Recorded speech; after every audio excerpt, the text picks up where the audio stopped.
So dahil hinuli ni Trump si Maduro ng Venezuela dahil sa allegations mga kababayan na ito ay drug lord, mukhang lumalakas ang panawagan na dapat na ring hulihin si Marcos Jr. Tama ba? Dahil allegedly nga ay lulong ito sa pulburon. Pwede bang manawagan na ang mga Pilipino kay Trump na pakihuli na si Ngiwi?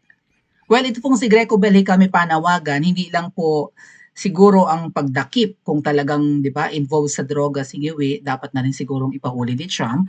Kundi nanawagan din po si Greco Bellica na tulungan ni Trump ang Pilipinas na mapalaya ang ating dating Pangulo na ipinakulong ni Ngiwi sa salang marami daw pinagorgor noong panahon ng war on drugs ni Tatay Digong.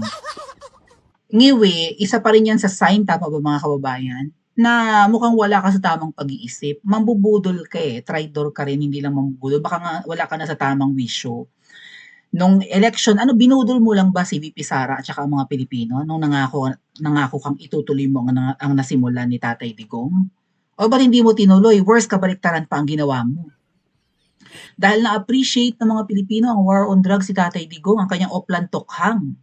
Ang daming sumuko, ang daming nagbagong buhay, nagkusang sumurrender at nagkusang tumigil dahil naramdaman ng mga Pilipino noong panahon ni PRRD na may totoo tayong leader na concern sa buhay ng bawat Pilipino at bawat pamilya, tama? Kaya kahit na tapos na ang paninilbihan ni PRRD sa Pilipinas, ang taas pa rin ng trust rating ng mga Pilipino sa kanya. Gusto nga ng iba na tumakbo ulit si Tatay Digong kahit Vice President na lang ni VP Sara Nga lang at siguro out of delicadeza, ayaw naman ni Tatay Digong na mapulaan ng pamilya niya na teka muna, Duterte tandem ay parang sakim sila sa power. Pero dapat Tatay Digong, deadma ka na sa delikadesa, dapat ang concern mo 'di ba? Ang concern mo ay ang kalagayan ng mga Pilipino. Dapat deadma ka na nun. Dapat ipinilit mo. Kaya lang hindi rin mapipilit ni PRRD si VP Sara nung tumakbo bilang president kasi nga si VP Sara na mismo nagsabing hindi pa siya handa. Ang problema dahil nga siya hindi handa, diniligawan siya ni Ngiwi at si Ngiwi ang tumakbong Pangulo at Vice President lang si VP Sara. Akala ni VP Sara mapoprotektahan niya yung legacy ng tatay niya or may tutuloy yung mga big ticket projects, malalaking projects na naiwanan ni Tatay Digong. Ay hindi tinuloy. Worse, inimpeach pa si VP Sara and the worst of all, pinakulong pa ang tatay niya, hindi ba? So Ngiwi, parang wala ka talaga sa tamang pag-iisip. Bakit mo ginawa yun sa tatay nung katandem mo? At kung todo kiss ass ka pa noon kay PRRD, puring-puri mo pa, 'di ba? Sabi mo, pipilitin mo ring magmura katulad ni Tatay Digong. Nag-try ka nga magmura noon pero pilit na pilit, nakakadiri naman Wala ka talagang balls yata, no? Kinapon na ba yan siya or what? Literal ba yung pagiging wala niyang balls? But of course, going back mga kababayan, mukhang maganda itong panawagan ni Greco Bellica, no? Na total ay si Trump ay nagbababala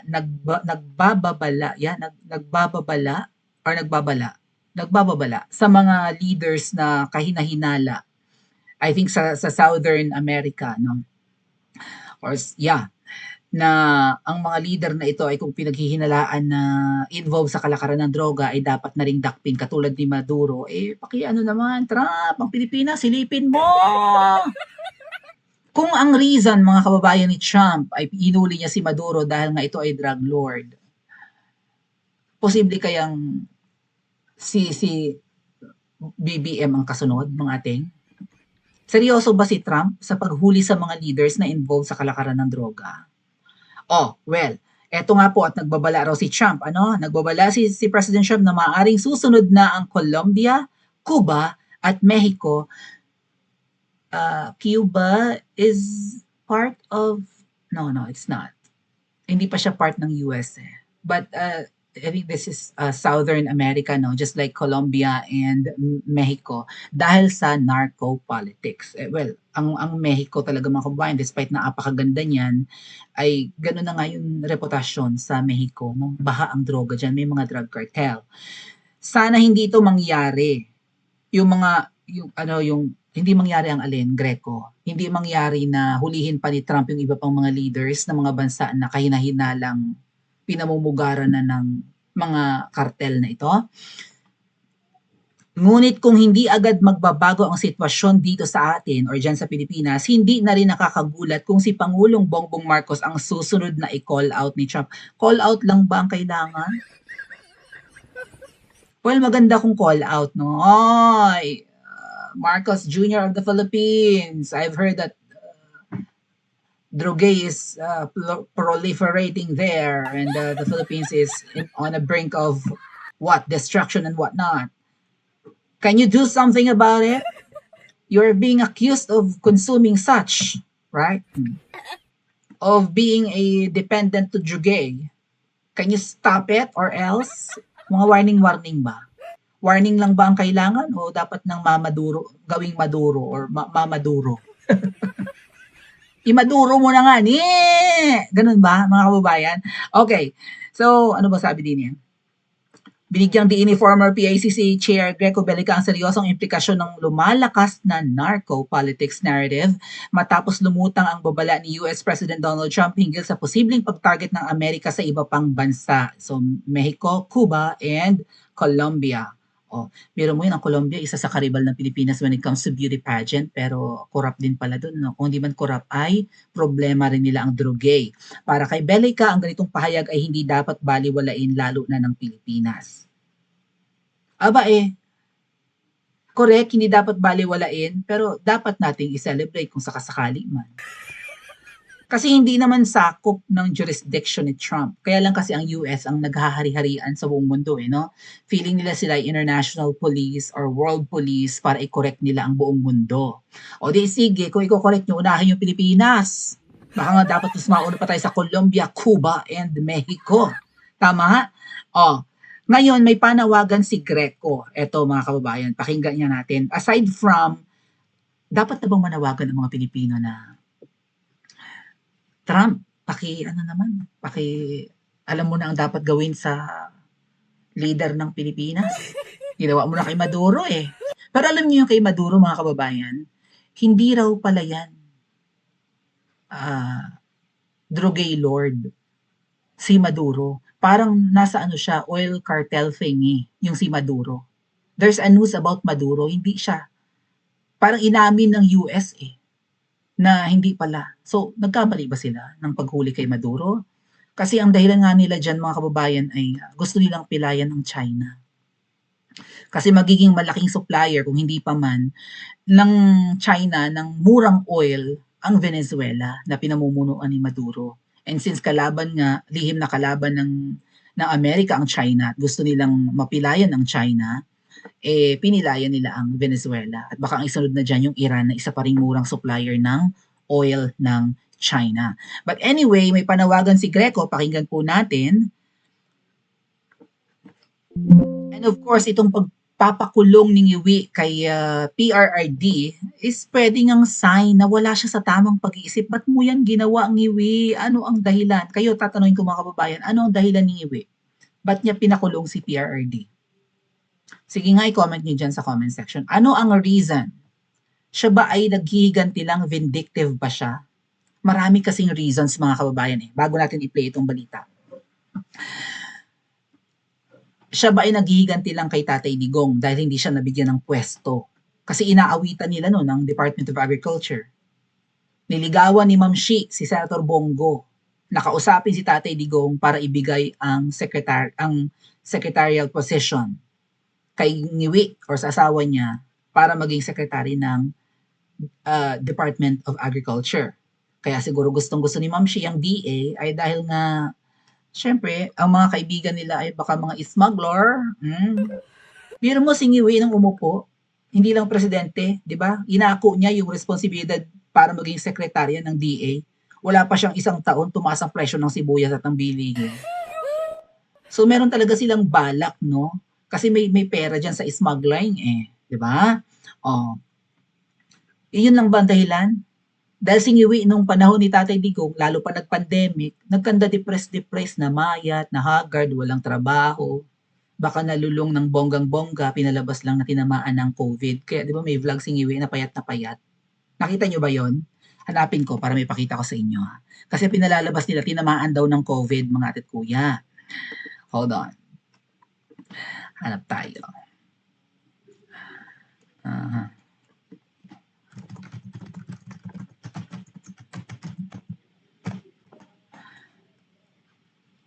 Okay. Ayun, yun, yun, yun, yun. Nakita ko kaagad. Kaya lang Rappler ang may-ari ng video, mga ating i-mute ko na lang. Alright, pakita ko lang sa inyo yung kasi may vlog noon si Ngiwi na namayat siya ng bonggang-bongga. Okay? Eto, oh. Ay, hindi yan yung picture niya na namayat ng bongga. Anong Rappler nito? Oo. Ayun, payat na payat, di ba? Ang alam ko, nagpagaling pa to sa Spain, eh, si Ngiwi. Hindi ito, hindi ito. Anyway, basta namayat siya ng bonggang-bongga, mga kababayan, na parang sumunda or singiwi ng bongga. Hindi yan. Visit. Na-imbure. Never mind, basta nalaw siyang ng bongga bago mag-election ng 2022, bago sila nag-tandem ni VP Sara, okay? Nahagard siya ng bongga. Yun ba ay dahil nga sa dinanas na hirap ng mag-asawa na balita nga na muntik-muntikan na yang maghiwalay.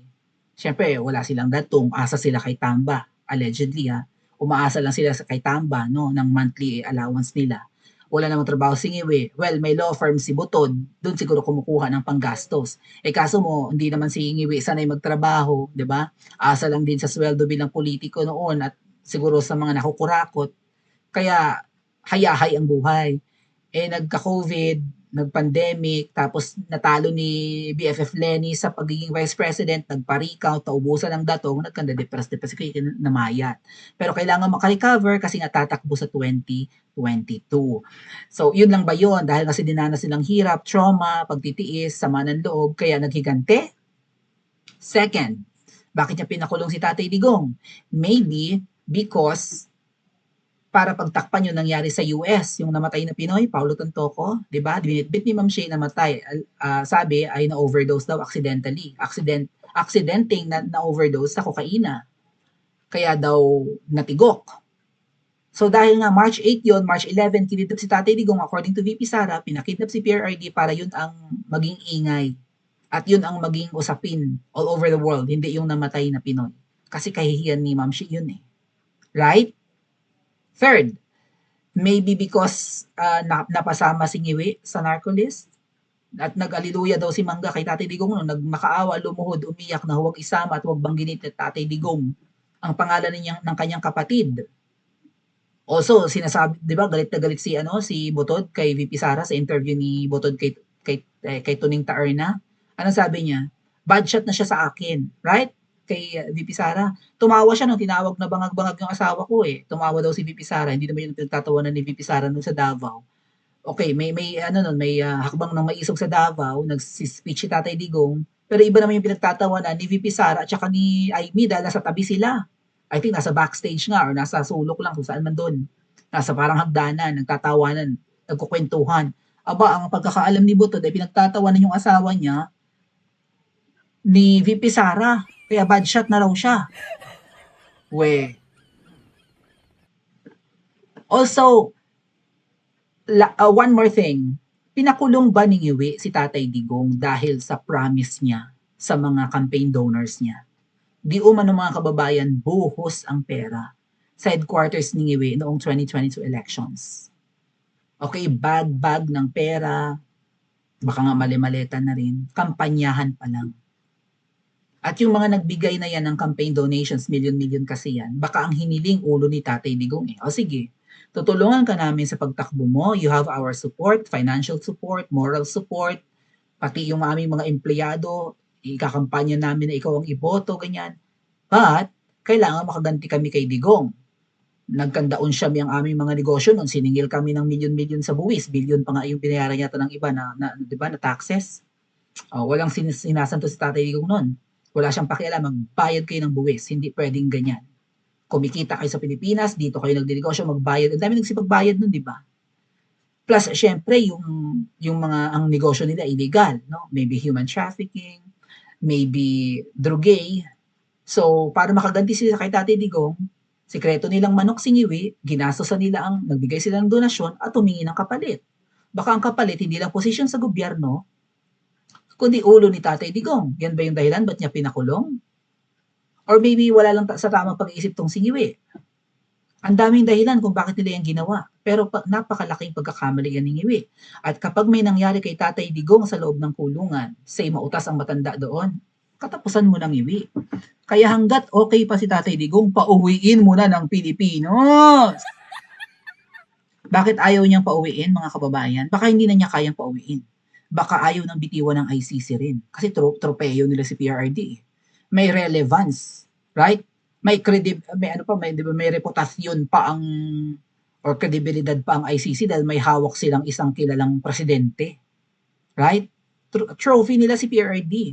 Kumbaga, kung gusto nilang manindak, ay kung ayaw nyo magaya kay Digong or kay Duterte na hawak namin, magbigay kayo ng donasyon sa aming institusyon, sa aming korte. O, di ba? Kasi ang korte niya ay tumatanggap naman talaga ng donasyon. Paano magiging fair yan kung tumatanggap ng donasyon? Kung yung kailangan nilang ikulong ay kayang bumayad ng bilyones in euros or in dollars, hindi na nila ikukulong. Walang datong si Tatay Digong. So, ayun. 'Di ba? So, Ngiwi, isa siguro sa dahilan kung bakit ayaw mong makauwi si PRRD sa Pilipinas ay para hindi na makapagsalita ang matanda against you. Kasi predecessor mo yan. Okay? Excellent president. At least, no, sa inabot ng mga Pilipino ngayon, siya ang pinakamagaling. Hindi naman mas magaling si Gloria sa kanya. Lalo na si Ngoy Ngoy na kinain na ng lupa. Malay natin, hindi naman talaga yun nategi, mga kababayan. Nakita ba ang burol? Nakita niyo ba ang mukha? Malay natin, kunwarian lang. Diba? Dead men tell no tales. Just like a brand. Kaya na hinala talaga eh. Maybe pag-usapan natin yan. Malay natin, buhay pa si Ngoy Ngoy. Pinakremate agad ni Chrissy eh. Maraming katarantaduhan si Ngoy Ngoy nung nakaupo. Tama. Dapat ikulong yan. Kaso mo tigok na, so wala na nagka-interes. Malay naman natin, hindi pa pala tigok. Kung si Chrissy nga namayat na halos mategi na buhay pa. Malay natin yung si Ngoy Ngoy noon namayat pero bakit nag-diet lang. Biro mo namatay yun mag-isa, right? Wala yung nurse, wala yung security guard or bodyguard or whoever. Namatay siya mag-isa sa tumba-tumba puno. Malay natin yung pinakremate, hindi si Ngoy Ngoy. Malay natin, buhay pa yan. Maraming pera eh. Marami silang pwedeng gawin. Anyway, going back to Greco, nananawagan yata si Greco na palayain si PRRD. Anyway, alam ko, maybe isa sa dahilan ay ayaw mo makalaya si Tatay Digong. Baka nga para hindi ka hantingin ng mga nagbigay ng pera sa iyo na hiniling ang ulo niyan. Or maybe ayaw mong mapulaan ang administrasyon mo kasi magaling na pangulo yun, tas lalaitin ka or pupunahin ka, pinuna ka na nga about the budget, na most corrupt budget ang 2025, na maraming blanco, na-booking ka, so hindi pwede nagsasalita si PRRD laban sa'yo, lalo kang masisira kasi may kredibilidad yung tao. Ganun ba yon? Pero oras na may nangyari masama dyan, lalong katapusan mo na, no? Baka hindi lang baka kung ano ang magawa ng mga Pilipino sa'yo. Pasalamat ka, hindi nag-people power kasi maraming double agents. Maraming tik-tik ang ate mo. Di umano. Sa mga Duterte supporters, nasasabotahe ang mga rally. Sana itong big time na rally ni Chavez, sana huwag yang masabotahe. Okay, let's listen to the news patungkol dito sa panawagan ni Greco na baka makatulong si Trump sa paglaya ni Tatay Digong. Samantala nanawagan si former Anti-Corruption Commission Chairman Greco Belhica kay US President Donald Trump nang tumulong na mabawi at maibalik sa Pilipinas si dating Pangulong Rodrigo Duterte na kasalukuyang detainee ng International Criminal Court o ICC sa the Netherlands. Sa kanyang open letter kay Trump, iginiit ni Belhica na may kakayahan ang justice system ng Pilipinas para resolbahin ang kaso laban sa war on drugs ng dating Pangulo. Sinabi pa ni Belhica na maharap ang Pilipinas sa malalaking suliranin tulad ng droga, korupsyon at pagtatanggol sa teritoryo sa West Philippine Sea na inihalin tulad nga sa mga hamon na kinaharap ng Venezuela. Gayunman, hindi naman hinihiling ni Belhica na arestuhin ng Estados Unidos ang kasalukuyang Pangulo ng Pilipinas kagaya ng ginawa kay Venezuelan President Nicolas Maduro. Anya ang layunin ng kanyang apela ay makamit ang pag-uwi ni Duterte mula sa ICC at tiyaking mabibigyan ng due process ang 84 na anyos na former head of state dito sa bansa. Ang panawagan ni Belhica ay bahagi ng mas malawak na kampanya para kay FPRD, kabilang na ang signature campaign ng kanyang supporters sa buong mundo para sa isinusulong na interim release ng dating Pangulo. Okay. So, tama yung steps ni Greco Bellica na magpadala open letter. What if sumulat ka ng formal letter mismo? Greco, ipadala mo sa Washington, sa White House, right? Maybe sina Miss Marlica magagawa rin to, lalo't US citizens sila. And I think si Miss Marlica ay part na ng Republican. Dapat hindi lang si Greco Bellica ang sumulat. What if si VP Sara, mga kababayan, ay makipag-usap kay Trump? Makakatulong kaya? Kailangan magsalita si Trump kay Marcos, no? Free Duterte, he's my friend. What's wrong? Why did you surrender the man to an international court na hindi na miyembro ang Pilipinas? Tama? So, si VP Sara ang pwedeng kumuusap kay Trump, at least, 'di ba? Kung phone call or message or email, malalaman na galing sa second to the highest leader ng Pilipinas ang sumulat at sino kaya pwede mag-advise nito kay VP Sara? Baka sakaling magsalita si Trump, no? Na palayain mo 'yan. Ba't nakakulong 'yan? Anong dahilan? Nasa tama ka bang pag-iisip at pinakulong 'yan? Itatayan ng Vice President, mabuting leader 'yan, hinahangaan ng mga kababayan mo, ng mga nasasakupan mo, ba't mo pinakulong? May magagawa kaya si VP Sara and may magagawa po kaya si Trump para mapalaya si Tatay Digong kaagad-agad? Pa-comment niya po sa comments at saka ipe-pressure niya ang ICC. Okay na. Right? Nalintikan na ang ICC, yung mga bank accounts ng ICC, mukhang pilay na. May magagawa si Trump, tama ba? Pa-comment po sa comment section at panoorin ang susunod na video.